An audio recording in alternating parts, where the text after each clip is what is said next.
Bonsoir. Donc dans cette vidéo, je vais vous parler d'une évolution majeure de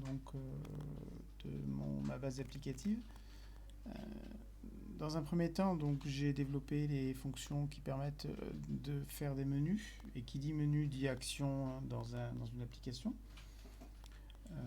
Donc là, vous avez eu l'occasion de le voir dans différentes vidéos préalables, modules avec effectivement un nouveau, on va dire, un nouveau tableau des widgets qui sont chargés. Donc là, pour le coup, ce sont les widgets 2D, donc les différents écrans et onglets. Et donc l'évolution de la base applicative a consisté donc à passer mes menus et donc toutes mes fonctions widgets en VR sans redévelopper ces fonctions, donc juste par des boutons d'options qu'on peut voir notamment ici. C'est-à-dire que sur le côté, ici, on a... Oui, c'est ça. Excusez-moi.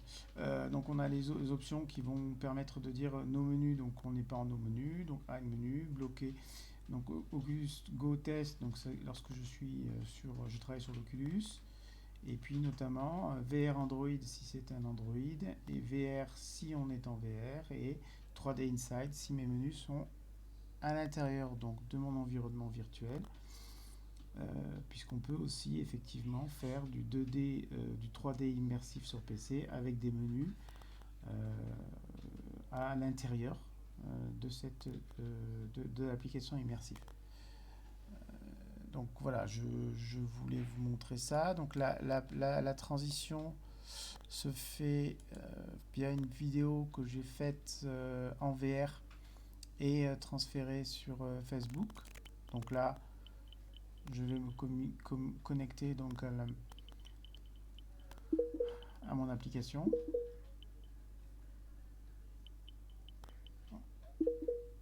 Voilà, je vais la lancer.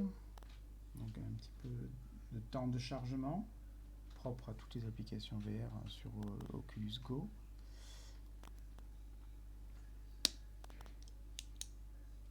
Voilà. Et donc je me retrouve dans mon environnement VR avec la même base VR pour laquelle j'ai commencé à travailler. Donc voilà, je vais vous montrer, on va s'approcher et on voit le menu, en fait, le menu qu'on avait tout à l'heure en PC, donc sous Windows, on le voit fonctionner en VR. Voilà. Donc il n'y a pas de redéveloppement, on réutilise les mêmes widgets, les mêmes fonctions. L'idée, c'est de ne pas avoir à redévelopper deux fois. Et surtout que développer en PC, en fait, et transférer en VR, c'est un processus plus intéressant, plus pratique, on va dire. Donc là, c'est la structure de mes modules qu'on voit en VR. Là, je montre effectivement qu'on peut interagir sur tous les menus, exactement comme en PC. Il n'y a pas de changement. Sauf que là, bien sûr, on est dans un mode immersif. VR.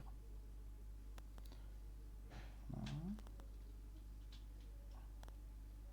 Voilà, là, c'est la même fenêtre que j'ai montrée en PC tout à l'heure.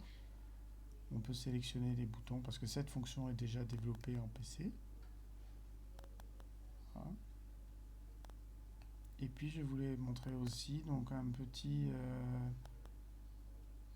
widget spécifique en fait que j'ai développé qui est à part, donc